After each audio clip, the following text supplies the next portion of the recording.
Before we get to the video, check out my Patreon linked in the description of this video, where for $5 a month you get exclusive content such as sneak peeks at projects like upcoming videos, dioramas, stop motions, photography. You'll get a shout out in videos like this one. I also take video requests. You can see behind the scenes of my stop motions in toy photography, as well as exclusive stop motions in photography. Again, you get all these perks on my Patreon for $5 a month. Link to join in the description of this video. Now let's get to it.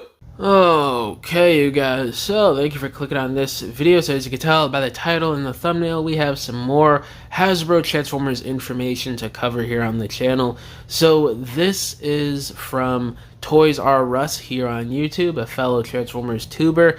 So shout out to you for making this info available to the fandom. I really appreciate it. So without further ado, let's get down to some of this info that I found interesting in his interview with Evan over at Hasbro. So first up here, they said that Onslaught has no wrist swivel. Oh man, and they said it was because of the transformation or the joint going on within the transformation or something like that. But either way, it just sucks, man, you know. Onslaught looks cool for what they're going for with the animation accuracy. Again, me personally, I don't really care about like the slavish G1 accuracy, but you know, the no wrist swivel is kind of killer to me. You know, these Commander class figures are $100 now, and you couldn't have figured out a way to add wrist swivel. Oh man, that sucks. Yeah, and then, you know, I saw people pointing out that Onslaught doesn't have pinned-in wheels. They're mushroom pegs, which looks super cheap. And, you know, for a $100 figure, that's just crazy work. And, you know, the Constructicon 2-pack that came out earlier this year, they had the same amount of tires, or maybe a little bit more tires, and I'm pretty sure all of those were pinned in. So, yeah, I guess we're seeing some budget cuts here, which is very unfortunate. Like, this is getting crazy, guys. $10 price increase on Commander class for Onslaught, but no pinned-in wheels and no wrist swivel. That is crazy. But anyway, moving along here with the news. So Evan talked about doing an 86 wheelie repaint, maybe with a new head sculpt at some point soon down the line. I'm open to that. I think the animation accurate colors look a bit cooler to me, and maybe the head sculpt he's talking about could be with like a different expression where he's like smiling or yelling or something like that, That would be kind of cool. I'm gonna have to wait and see though. And he also went into Evan here. He said one combiner a year, and hopefully all the team members would be in the same year.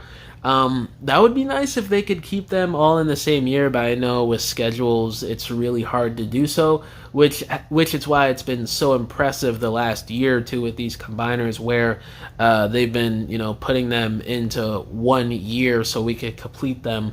So hopefully that keeps up, and it's nice to hear that we're officially getting one combiner a year from now on.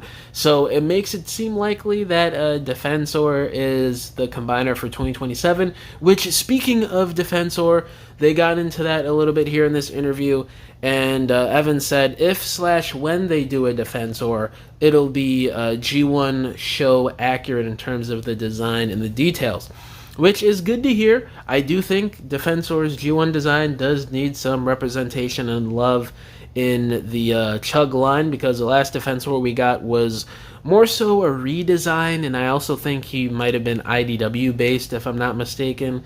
So yeah, I mean, I think this needs, you know, a G1 update. Me personally, again, I don't really care too much about, you know, the accuracy with some of these characters. Some G1 designs I would love to see get you know, faithful animation accurate redos, whether that's Hasbro or a third party. And then some characters, it's just like, I don't really care. There's other designs of them later on that I like more. And Evan also goes into Ruination is expected as maybe a gift set redeco, and they could be doing a few different repaints of these Combaticon molds in the future, but it could also take a few years getting to these repaints with Bruticus, because Evan said something along the lines of them wanting this Combaticons set to breathe for a little while, which does make sense. I do understand why they would want to do that. I really hope a Ruination gets out there soon. You know, there is a new third-party Ruination coming out from Mastermind Creations, so for me personally, that's what I'm going with, but I would love to see Hasbro obviously do more 2000s updates, because it's just an easy repaint, and I could definitely see them reusing some of these guys for a Nexus Prime at some point down the line from the Fun Publication comics back in the day. So there's definitely some stuff they could do here with a Bruticus repaint. Evan got into saying that the timelines could turn into a fan vote subline. They're testing the waters for other characters in the chug line from timelines in case of a theme does well in terms of sales, whether that's Hearts of Steel or this new feudal Japan theme that they're doing for next year, which I would love to see more Hearts of Steel stuff.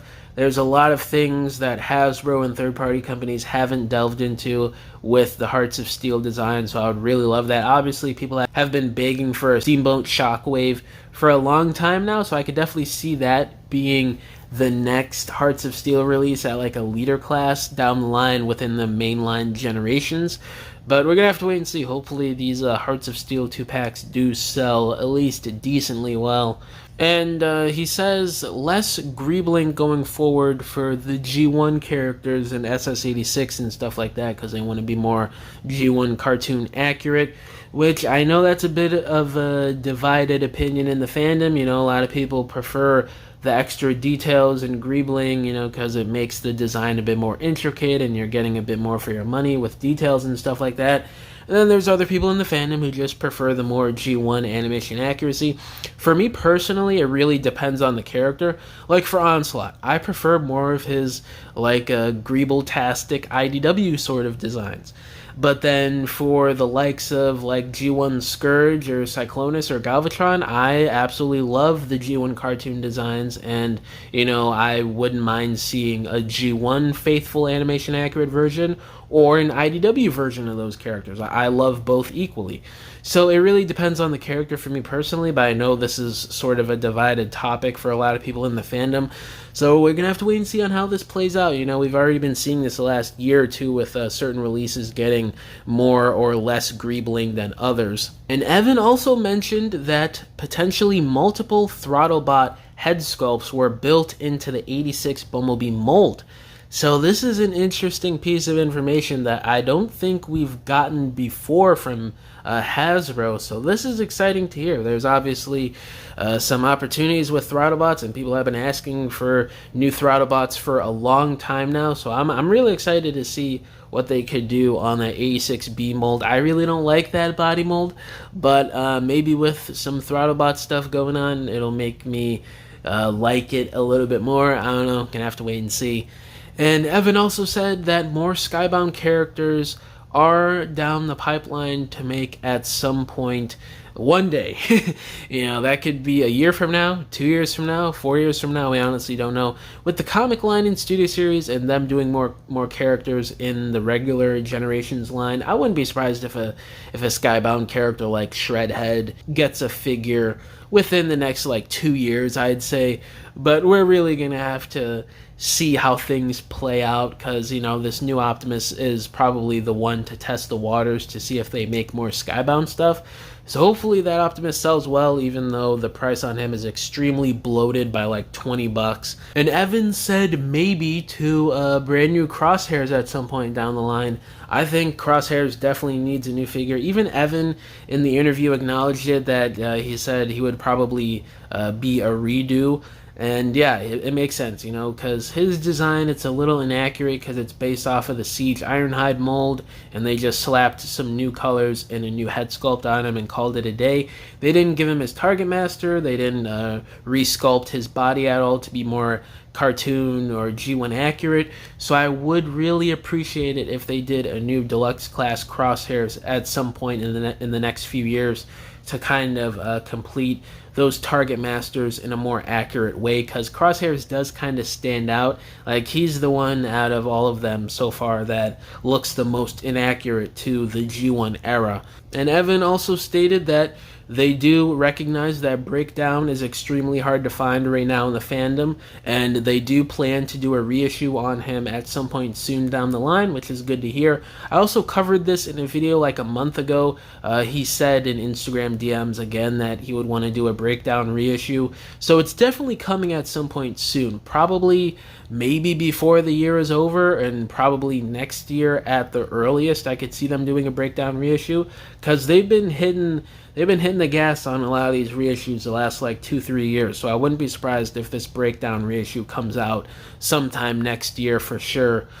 And the last thing I kind of want to talk about here to cap off this video that they got into here in this interview is that when you speak up loudly about something like a figure being hard to find or a figure needing a redo or whatever, valid criticisms like that, Evan said it helps. It helps to improve upon the line, get figures out there, improve on future releases, whatever the case may be.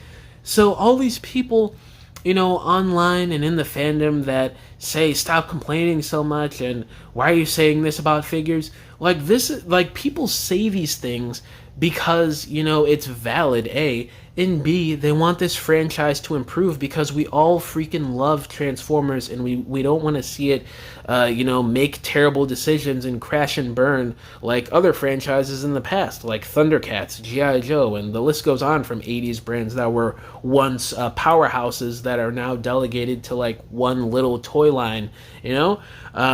Criticism helps keep Transformers in the position that it still is 41 years later.